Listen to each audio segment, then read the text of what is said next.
Droughts were common in the high plains, but what began in 1931 was unprecedented.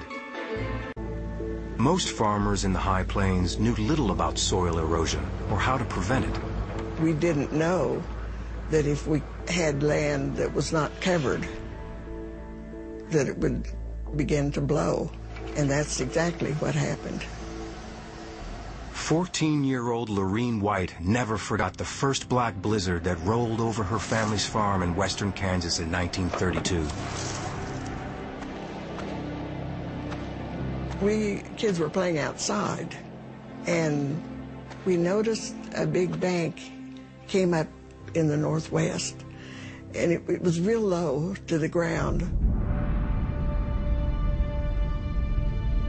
Didn't look like a rain cloud. It was not the right color. I thought maybe it was a tornado, and I was so afraid.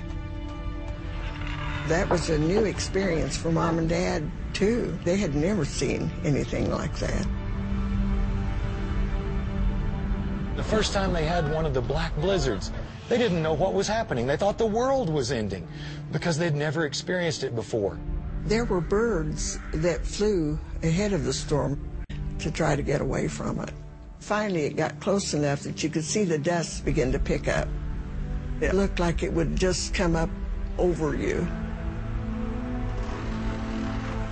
This first storm was followed by dozens more. All across the Dust Bowl, farmers watched helplessly as the dirt from their fields turned into an airborne menace. In 1909, when the federal government urged families to farm the land, it declared soil to be the nation's one immutable asset, the one resource that could never be exhausted, that could never be used up. It couldn't have been more wrong. Topsoil that had taken hundreds of thousands of years to form was lost in a geological instant. In just a decade, roughly 30 billion tons of the most nutrient-rich soil in the plains, enough to fill up half the Grand Canyon, blew off the land. The soil's mineral content helped identify its source. People could tell where it came from simply by looking at its color.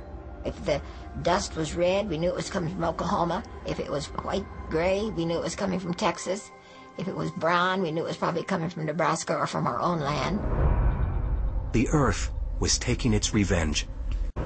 All across the high plains, a sense of dread gripped the land as people waited for the next black blizzard to strike. Everybody lived in fear. The tension that would build, waiting for the thing to hit, was one of the most fearsome things. The animals sensed a storm coming before people could see it. As these monstrous walls of dust thundered across the horizon, they changed shape as they grew larger.